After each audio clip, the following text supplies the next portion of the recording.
Friends, ఈరోజు మరి హైకోర్టులో APPSC group 2 roster points case arguments జరుగుతున్నాయి. ఇంకా ఇద్దరు అడ్వకేట్స్ వాదనలు వినిపించాలి. అన్వేష మేడం ఇంకా చక్రవర్తి గారు ఇద్దరు కూడా తమ ఆర్గ్యుమెంట్స్ వినిపించాల్సి ఉంది పిటిషనర్స్ తరఫున. మరియు కొత్తగా ఇంకొక కేసు కూడా యాడ్ అయింది పిటిషనర్స్ తరఫున. అంటే రోస్టర్ పాయింట్స్ ఇర్రెగ్యులర్గా ఇచ్చారు అని వాదిస్తూ ఇంకో కేసు కూడా ఫైల్ అయినట్టు తెలుస్తోంది. మరి ఇప్పుడు ఈ 11 కేసులకి సంబంధించి ఆల్రెడీ కొంతమంది అడ్వకేట్స్ తమ వాదనలు వినిపించడం జరిగింది. ఇంకొక ఇద్దరు అడ్వకేట్స్ అనేది వినిపించాల్సి ఉంది. అది ఈరోజు ఏదో ఒక టైంలో మరి సమయం కేటాయిస్తారు.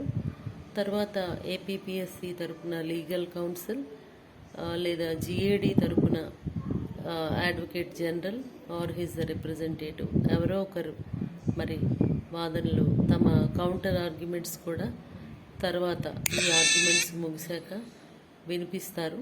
వినిపించాక ఫైనల్గా జడ్జి గారు డెసిషన్ ఇస్తారు. మరి మే 12 నుంచి ఈ వెకేషన్ అనేది సమ్మర్ వెకేషన్ స్టార్ట్ అవుతుంది కనుక మళ్ళీ మిడ్ జూన్ అంటే somewhere June 10th or 12th మళ్ళీ కోర్టు స్టార్ట్ అయ్యే వరకు మరి ఈలోగా ఆర్గ్యుమెంట్స్ కౌంటర్ ఆర్గ్యుమెంట్స్ ముగిసి ఈ గ్రూప్ 2 రోస్టర్ పాయింట్స్ కేసు అనేది ఒక కొలిక్కి వస్తుందని ఆశిద్దాం. మరి ఈ గ్రూప్ 2 రోస్టర్ విధానంలో ఉన్న లోపాలు కేసు ఫైలింగ్ చూసి మరి గ్రూప్ 1 ప్రిలిమ్స్ జరిగి దాదాపుగా 1 year అయింది. మరి వాళ్ళు కూడా ఇప్పుడు గ్రూప్ 1 మెయిన్స్ మే నెలలో జరగడానికి అవకాశం ఉంది. వాళ్ళు కూడా మళ్ళీ ఒక కేసుని ఫైల్ చేసినట్టు తెలిసింది. వాళ్ళకి కూడా జడ్జి గారు గ్రూప్ 2 రోస్టర్ పాయింట్స్ కేసులో ఏదైతే జడ్జిమెంట్ వస్తుందో అదే మీకు కూడా అప్లికబుల్ అవుతుందని చెప్పడం జరిగింది.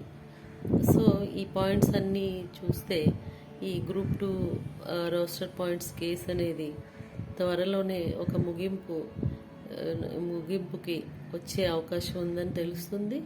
దాని తర్వాత తీర్పుకి అనుగుణంగా మరి సెలక్షన్ ప్రొసీజర్ ఆగుతుందో లేదంటే మరి కొనసాగుతుందో అనేది మరి it depends upon the judgement given by the honourable AP high court.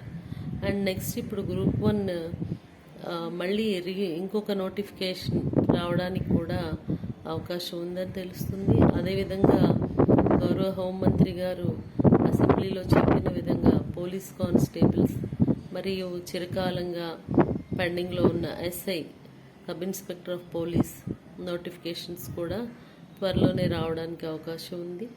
అదేవిధంగా ఎండోమెంట్ ఆఫీసర్స్ హైకోర్టులో జాబ్స్ ఇవన్నీ కూడా మరి త్వరితగతిన నోటిఫికేషన్స్ వచ్చి దానికి కూడా ప్రిపేర్ అవ్వాల్సిన ఆవశ్యకత ఎంతైనా మరి అభ్యర్థుల మీద ఉంది.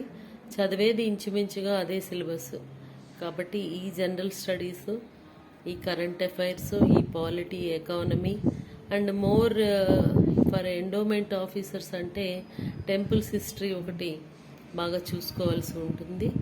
అదేవిధంగా కోర్ట్స్కి అయితే కొంచెం లీగల్ టెర్మినాలజీ కూడా అడిగేదానికి అవకాశం ఉంటుందని తెలుస్తోంది. మరి ఇక తర్వాత మళ్ళీ గ్రూప్ 1 నోటిఫికేషన్ కూడా రావడానికి అవకాశం ఉంది.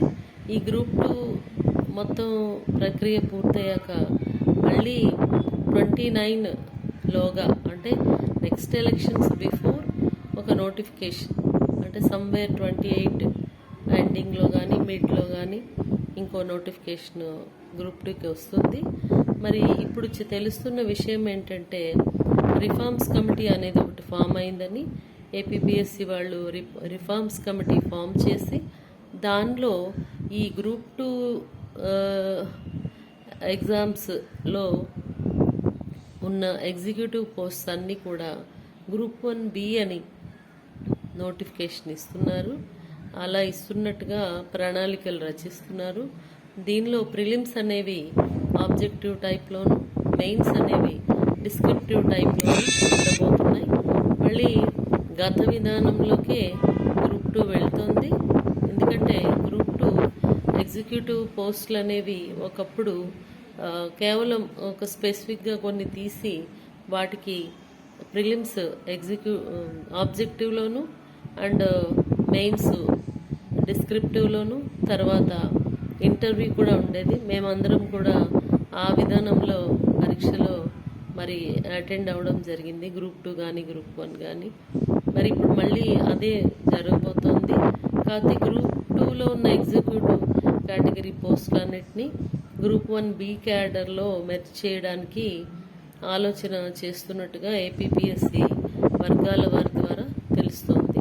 మరి ఏదేమైనప్పటికీ అభ్యర్థులందరూ కూడా బాగా ప్రిపేర్ అయ్యి మరి చక్కగా ఎగ్జామ్ని అటెంప్ట్ చేస్తారని ఆశిస్తున్నాను. అదేవిధంగా పాజిటివ్ జడ్జిమెంట్ రావాలని, అందరికీ న్యాయం జరగాలని, రోస్టర్ పాయింట్స్ మిస్టేక్స్ని సరిదిద్దుతూ ఎగ్జామ్ని సెలక్షన్ ప్రొసీజర్ని నిలుపుదల చేయడం కానీ లేదంటే అభ్యర్థులకు అనుకూలంగా మరి స్టే ఇవ్వడం లేదా మళ్ళీ రీనోటిఫికేషన్ అనేది ఇవ్వడం కానీ లేదా ఈ విధానాన్ని కంటిన్యూ చేస్తూ సెలక్షన్ ప్రొసీజర్ని కంటిన్యూ చేస్తూ రీనోటిఫికేషన్ ఇస్తూ తప్పుల్ని సరిదిద్దుకోవాలని కానీ మరి